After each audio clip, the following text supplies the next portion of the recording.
तो श्री हित हरिवंश महाप्रभु के एक शिष्य हुए श्री छबील दास, जिनको सब प्रेम से पुकारते थे तांबूली, क्योंकि वो बीरी भोग का काम करते थे। बीरी जानो किसे कहें? नहीं, उसे बीरी नहीं कहते, बीरी कहते हैं पान को। पान भोग को कहते हैं बीरी भोग। बड़ी हो तो बीरा, छोटी हो तो बीर। तो श्री छबील दास जी को काम था कि वो ठाकुर जी के लिए बढ़िया बीरी भोग व्यवस्थित करते थे। जब श्री महाप्रभु जी देवबंद में रहते थे, पहले वो देवबंद एक स्थान है, वहां रहते थे, जन्म स्थान। तो वहां उनके ठाकुर थे श्री नवरंगी लाल। उनकी सेवा में वो नित्य बीरी भोग की सेवा देते थे। उनके पड़ोसी होंगे, उनके भक्त बन गए, अब नित्य सेवा देते पान की बनाकर। ठाकुर जी को सबसे प्रिय भोग है बीरी भोग। बाजार जाओ तो ठाकुर जी के लिए कुछ मिठाई ना खरीदो तो या पान खरीदो, मीठा पान। श्रीनाथ जी में ऐसा निवेदन करते हैं, ठाकुर जी एक दिना में 100-150 बीरी पाते। एक कवल भोजन को पायो, साथ ही बीरी जी छुआई दे। एक कवल भोजन को पायो, साथ ही बीरी जी छुआई दे। ठाकुर जी को इतनी प्रिय है बीरी प्रसाद।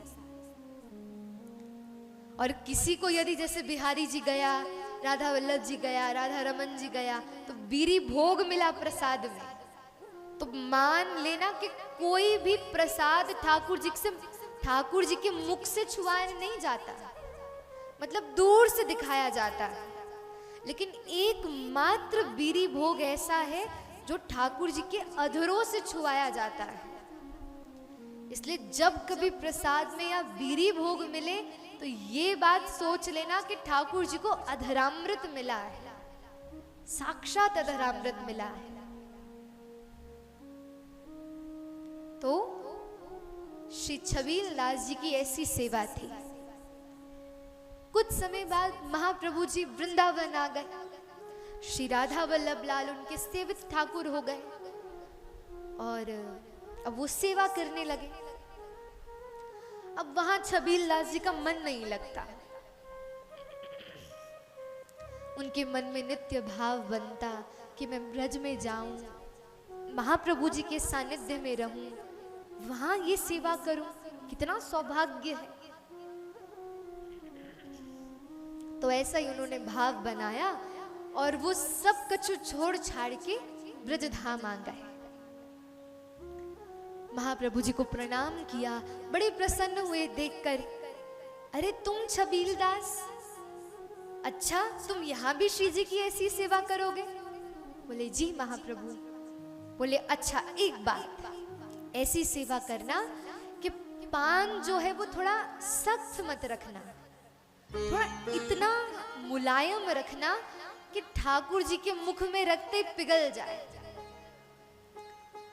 तो श्री छबील दास जी क्या करते, सारा दिन पान का पत्ता भिगो कर रखते, और जब एकदम वो मुलायम हो जाता तो उसमें सामग्री भर के और छोटी छोटी बीरी, बिल्कुल छोटी छोटी, तो ऐसी बीरी बनाकर चांदी के पात्र में निवेदित कर कर चले जाते, ठाकुर जी के सम्मुख पधराते। आज शाम को जब छबील दास जी गए तो सब जन बैठे थे, तो महाप्रभु जी की सेवा करने लगे, चरण सेवा।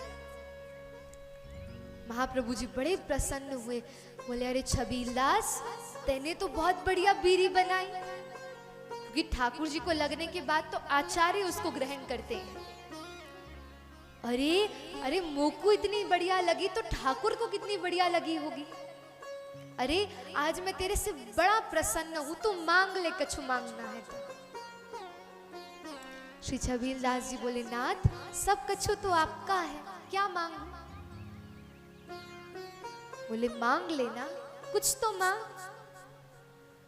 बोले महाप्रभु जी, एक आकांक्षा चित्त में कब से। बोले क्या।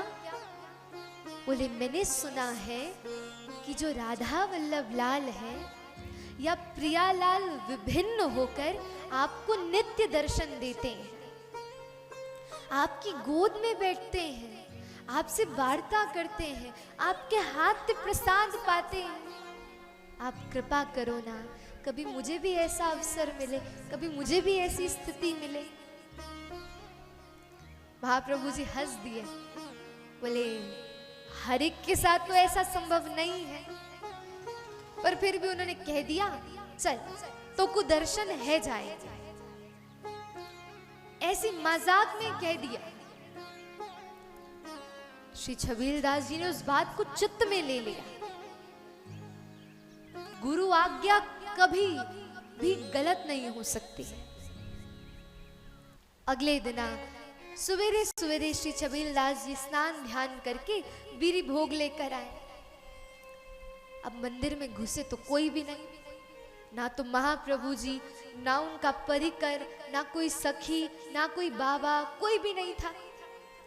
पुकारने लगे, अरे सखी, अरे ठाकुर जी के लिए बीरी भोग लाया हो, ने ठाकुर जी को पधराए दो। पर कोई भी नहीं निकला भीतर से। तो जैसे ही मंदिर के सामने से गुजरे तो उनको ऐसा लगा जैसे कोई दो खड़ा है, एक नहीं खड़ा। अब राधा वल्लभ लाल तो एक ही है, लेकिन उनको लगी कि दो लोग खड़े हैं। जैसे स्तब्ध हो गए, रुका और मुड़कर देखा तो आहा, श्री प्रियालाल गलवैया देकर एक दूसरे की ओर सम्मुख खड़े हैं। श्री छबीलदास जी का पात्र हाथ से छूटने लगा। छबीलदास जी जैसे तैसे अपने आप को समेट रहे हैं। ठाकुर जी बोले, अरे छबीलदास ने आगे आ, इशारा कर रहे हैं दूर से। श्री छबीलदास जी पास गए, हाथ कांप रहे, स्थिति कांप रही, संभल नहीं पा रहे, पर अपने महाप्रभु जी को स्मरण कर रहे हैं। हे गुरुदेव, लाल जी को देखने का, श्री जी को देखवे को मुझको बल दो, मुझको सहारा दो। और जैसे ही महाप्रभु जी को स्मरण कियो, उनको कछु बल मिला। श्री प्रियालाल के सम्मुख जाकर उनका जो पात्र था उसमें जाकर बीरी पधरा दी। बोले प्रियालाल आप पाइए। प्रियालाल बोले, अरे तो कोई अवसर बार बार नाए मिलेगो, चल अपने हाथन ते पवा हमको। श्री छबीलदास जी तो न्योछावर है गए, हाथों से कामते कामते अपने हाथों से पवाया, ठाकुर जी के सम्मुख लेके जाने लगे। तो ठाकुर जी ने इशारा कियो, पहले श्री जी को पवाओ। तो छबीलदास जी ने पहले श्री जी को पवायो, फिर जैसे ठाकुर जी को पवायो, पवाते पवाते पवाते पवाते श्री छबीलदास जी मूर्छित रह गए और वही उनके जीवन का अंत था। श्री प्रियालाल में समाहित तो हो गए। आहा, केवल गुरु कृपा से।